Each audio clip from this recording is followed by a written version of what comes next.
Salut à tous, j'espère que vous allez bien. Aujourd'hui, on se retrouve pour un podcast sur la notion d'avoir assez dans la vie. Comment savoir que vous avez assez dans la vie? Dans mon podcast précédent, je vais vous parler de ce sujet en vous expliquant comment la simplicité volontaire et le minimalisme en fait vous libèrent de l'obligation de consommer. Et justement, l'un de ces points, c'était que le minimalisme vous aide à vous rendre compte à quel moment vous avez vraiment assez.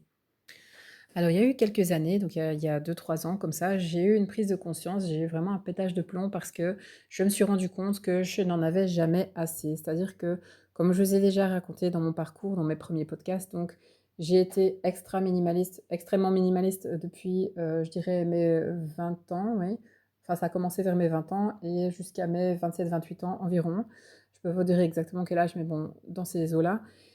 Et quand j'ai commencé à travailler en fait comme médecin, quand j'ai commencé à avoir un salaire, eh bien, j'en avais eu marre de compter le moindre cent parce que j'avais été fort pauvre pendant mes études et je me suis mise à consommer.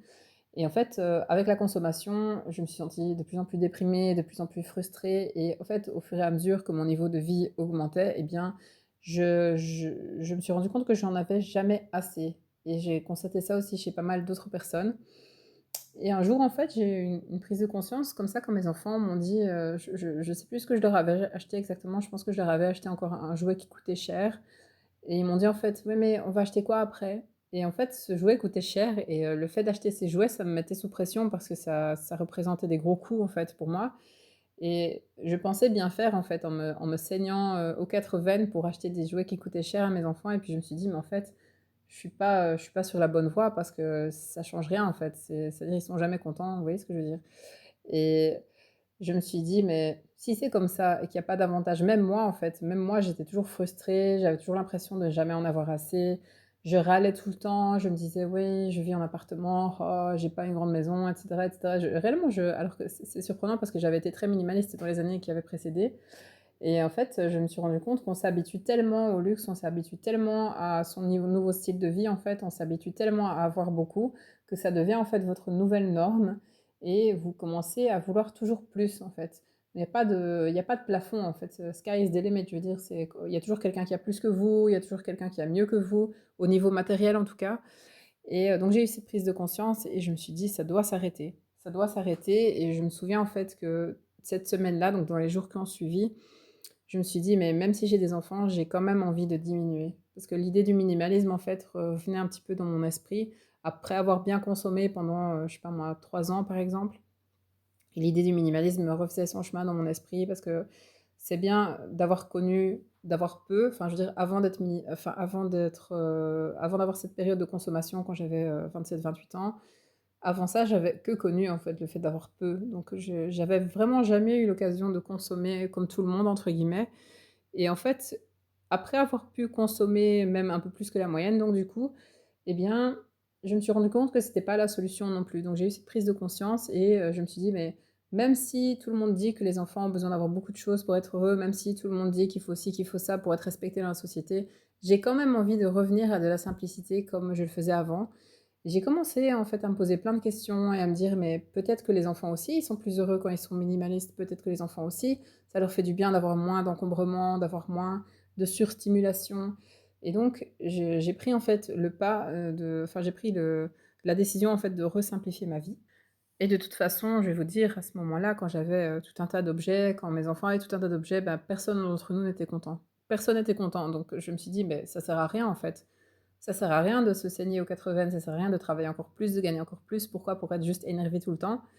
Et voilà, donc c'est comme ça que j'ai recommencé à simplifier et donc au fur et à mesure que je donnais des choses ou que je faisais recycler, enfin bref, que je me débarrassais d'objets, en fait, le stress diminuait à chaque fois un petit peu plus. Je sentais que j'avais un petit peu plus de contrôle sur ma vie, que j'étais un petit peu plus sereine, que j'étais un petit peu plus légère et ça m'a encouragée, en fait, à continuer. Donc au début, j'ai commencé très petit parce que vous savez, j'avais tellement cette croyance que les enfants ont besoin d'avoir plein, plein, plein d'objets pour être heureux, ça a été difficile à détricoter. D'où le C'est là qu'on voit en fait vraiment le pouvoir en fait de la manipulation commerciale sur nos esprits. Dans un livre en fait de Morgan Housel, La psychologie de l'argent, j'en parle souvent dans mes écrits, dans mes podcasts. Donc l'auteur raconte en fait qu'il y a des chefs d'entreprise en fait qui sont déjà multimillionnaires, voire qui sont billionnaires, milliardaires pardon, et qui sont prêts à tout risquer en fait, à risquer tout ce qu'ils ont dans la quête de plus et donc il raconte une anecdote dans laquelle un multimillionnaire était satisfait de ce qu'il avait et il a dit: «Moi, j'ai quelque chose que les autres n'auront jamais, assez». Donc lui, il avait assez, les autres n'auront jamais assez. Vous voyez ce que je veux dire? Donc ce passage m'avait vraiment marqué parce que c'est vrai, à un moment, il faut savoir s'arrêter, il faut savoir que voilà, que maintenant c'est bon, j'ai assez dans la vie et c'est juste un sentiment génial. Donc au moment où j'ai écrit mon article, donc c'était il y a quelques mois, il y avait déjà plusieurs guerres qui étaient, actives, donc bah, maintenant c'est encore pire du coup. Le mode de vie à l'occidental était, enfin il a commencé à être un petit peu menacé, hein. Je vois bien depuis le début de la guerre en Ukraine, les gens n'ont plus le même pouvoir d'achat, c'est devenu compliqué, chaque année, tout devient plus cher, alors qu'avant, les choses étaient relativement stables. Il y avait une inflation, mais qui n'était pas, je ne vais pas dire qu'elle passait inaperçue, mais elle n'était pas vraiment catastrophique au point où les gens, devaient vraiment, vraiment se serrer la ceinture. Et donc, il y a des gens qui ont commencé à se préparer au pire et il y en a aussi qui se sont rendus compte que leur mode de vie n'était pas tenable. Puis aussi avec la pénurie, de matières premières et bien, voilà, je commence à remarquer maintenant vraiment un décalage en fait entre les projets, de l'Occident, donc ce qu'on aimerait bien mettre en place, que tout le monde ait une voiture électrique et cetera et la réalité du terrain qui est qu'on n'a juste pas assez de matières premières, pour réaliser ces projets. En plus de ça, avec les guerres qui font rage, même l'Occident commence à se rendre compte que oui, on pourrait tout perdre. D'où l'importance de savoir se limiter à uniquement ce dont on a besoin. Pour moi, le contentement, c'est un sentiment vraiment génial et si vous parvenez à comprendre que vous avez assez dans la vie, eh bien, vous serez toujours dans une certaine stabilité, donc vous n'allez plus ressentir cet énervement, cette frustration que vous pouvez avoir au quotidien en vous disant que vous devez encore acquérir tel meuble, que vous devez encore acquérir tel vêtement, que oui, vous devriez aussi avoir ça. Tiens, est-ce que j'aurais pas besoin d'un coupe-carotte? Enfin, je sais pas, n'importe quel gadget pour la cuisine. Vous voyez? En réalité, l'être humain n'a pas besoin de tellement de choses que ça pour vivre. Tout ça, c'est juste vraiment le marketing qui nous a fait croire qu'on ne pouvait pas vivre sans avoir des remorques et des remorques d'affaires, alors qu'en réalité, vous n'avez pas besoin de grand-chose. Il y a quelques mois, j'ai lu le livre de Daisuke Yosumi, pardon, donc, qui s'intitule Let Go. J'ai fait un podcast là-dessus, si vous voulez l'écouter, je mettrai le lien dans la barre de description en dessous. Et en fait, il disait, la seule chose dont on a besoin pour vivre, c'est de soi-même, en fait, donc de son corps. Enfin, il disait, on n'a pas besoin de beaucoup de choses pour vivre. Et je trouve que c'est totalement vrai. Et une fois que vous êtes dans le contentement, en fait, votre niveau de stress diminue complètement. Vous n'avez plus tout le temps l'impression que vous devez augmenter vos revenus. Vous pouvez même parfois réduire vos heures de travail.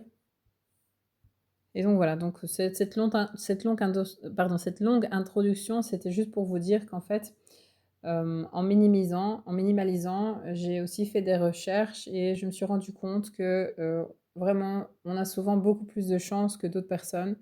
Et donc ici, je vais vous faire une liste en fait de remarques en fait ou voilà, de points qui montrent que vous avez assez dans la vie si vous avez cette chose en particulier.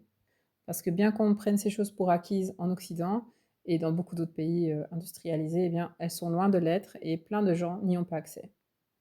Maintenant, je vais vraiment vous faire une confession, c'est qu'après avoir écrit cet article, après avoir cherché des statistiques, après m'être rendu compte de l'état vraiment des conditions de vie des gens dans d'autres pays, je vais vous avouer que j'ai vraiment eu honte en fait de moi pour toutes les fois où je me suis plainte de ne pas avoir ceci ou de ne pas avoir cela. Et vraiment, c'est fou parfois comme le fait de faire quelques recherches ou d'écrire juste un article, ça peut changer votre vision de la vie. Plus jamais je ne me plains de ne pas posséder une grande maison. Plus jamais je me plains, voilà, de ma voiture ni rien. Donc maintenant, je suis vaccinée. Le premier point, c'est que vous avez accès à de l'eau potable. Vous avez accès à de l'eau propre près de chez vous, contrairement à 700 millions de personnes dans le monde. Si vous recevez de l'eau potable directement dans votre robinet, eh bien, vous avez plus de chances que 2 milliards de personnes sur Terre qui n'ont pas accès à ça. On trouve ça normal dans les pays industrialisés, mais ce n'est pas le cas de tout le monde. Il y a des gens qui passent plusieurs heures par jour juste pour se fournir en eau potable. Donc marcher pendant 1 heure ou 2 pour aller chercher de l'eau au puits, on ne connaît pas ça. Donc je pense que si vous avez de l'eau potable et qu'en plus elle arrive directement dans votre robinet, vous avez beaucoup de chance.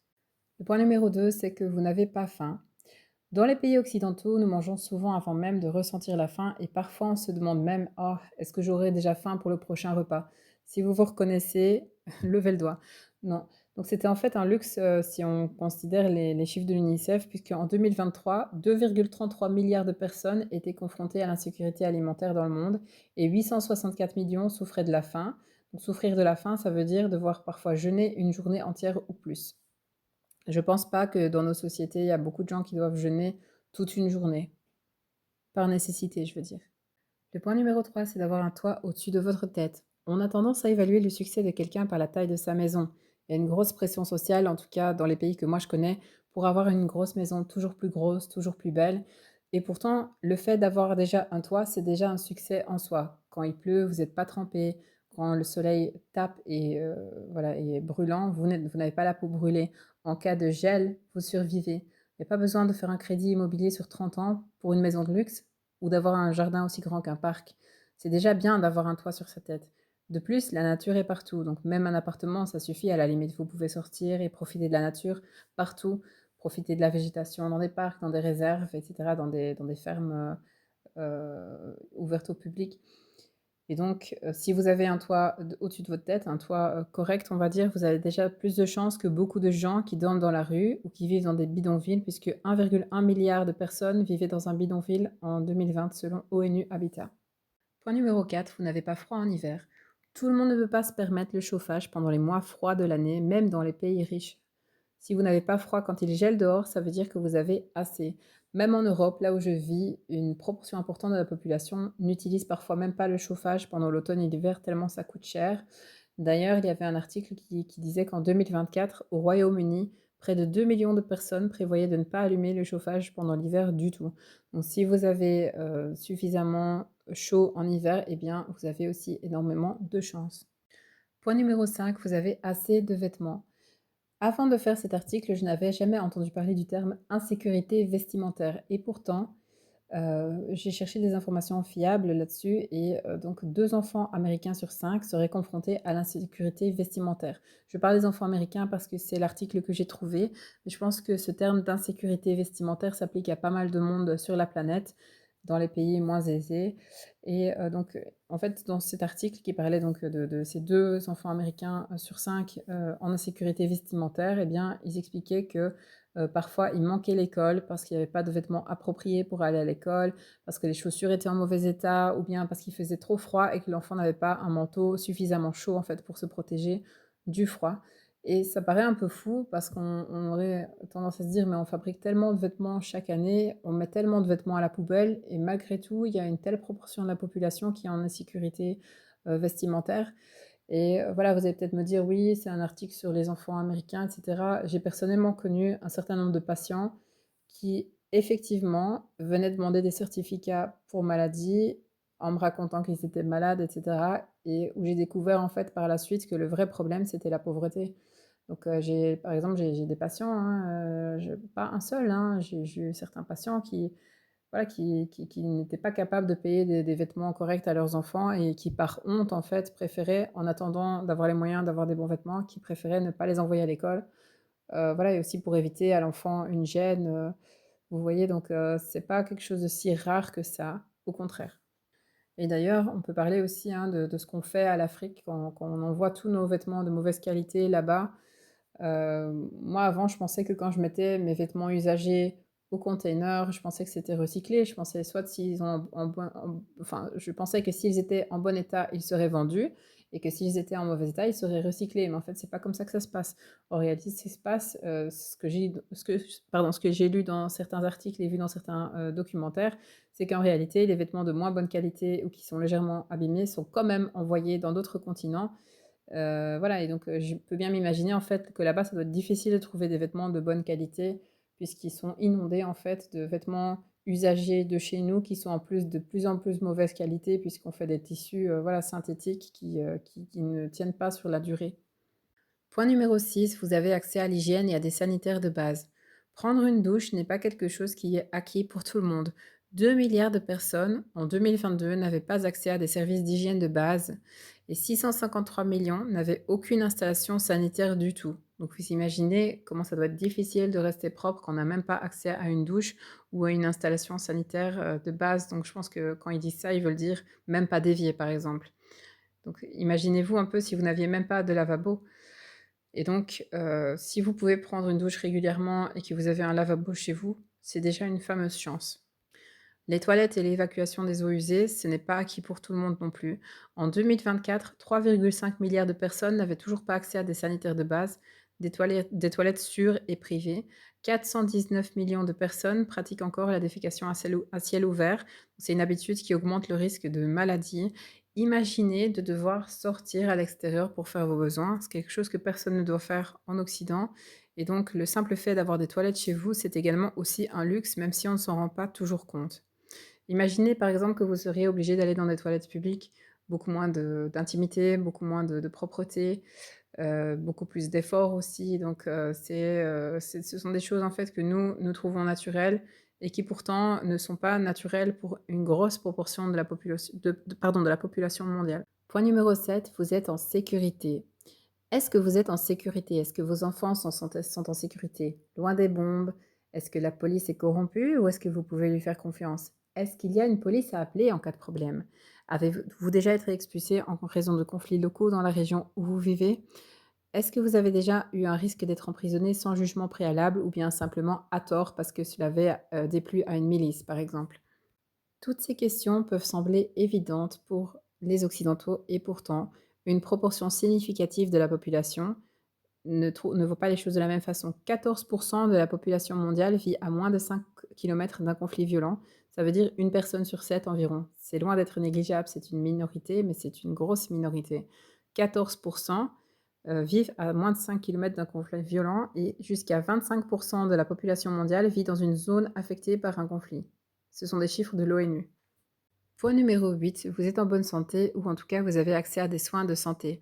Selon l'OMS, en 2023, 4,5 milliards de personnes, donc plus de la moitié de la population mondiale, n'avaient même pas accès aux services de santé essentiels. Beaucoup de gens sont obligés de payer plus de 10% de leur revenu mensuel pour des frais de santé. 2 milliards de personnes sont fortement impactées financièrement en devant payer de leur poche pour des produits et services de santé nécessaires. Point numéro 9, qui est aussi le dernier point de ce podcast, vous avez accès à des combustibles de cuisson propres. Selon l'OMS, en 2022, 2,1 milliards de personnes dépendaient encore de combustibles solides tels que le charbon, le bois, les déchets agricoles, le fumier ou le kérosène pour cuisiner. Quand on utilise des sources d'énergie comme ça, cela a des effets sur la santé puisque les personnes qui les utilisent respirent généralement de la fumée, augmentant par là le risque de maladies pulmonaires chroniques et d'autres maladies graves pneumonie, AVC, cancer. Et donc, utiliser ces combustibles diminue l'espérance de vie en augmentant la pollution de l'air intérieur. Est-ce que ça vous est déjà arrivé de devoir cuisiner vos pâtes avec du charbon, par exemple? Je ne pense pas. Bon, parfois, les gens font du barbecue, ok, avec du charbon, mais ça reste quelque chose d'occasionnel et ça se fait à ciel ouvert. Donc, je pense que si vous avez accès à des plaques de cuisson propres qui n'émettent aucune fumée, eh bien, on peut déjà s'estimer heureux d'avoir toutes ces choses-là. Voilà, donc j'espère que cet article, enfin ce podcast vous a semblé intéressant. J'espère que ça vous a fait réfléchir sur la notion de assez. Et j'espère que ça va vous amener, si vous n'êtes pas encore quelqu'un qui est très conscient de sa consommation, j'espère que ça va vous amener en fait à vous rendre compte de la chance qu'on a et peut-être aussi réaliser que vous avez énormément de superflu dans votre vie.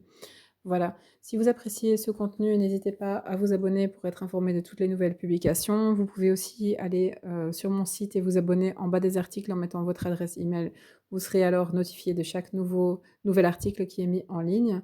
Et sinon, comme j'ai déjà dit plusieurs fois, donc on se donne rendez-vous chaque semaine le samedi à 17h pour une nouvelle émission, un nouvel épisode si vous voulez. Voilà, je vous retrouve la semaine prochaine.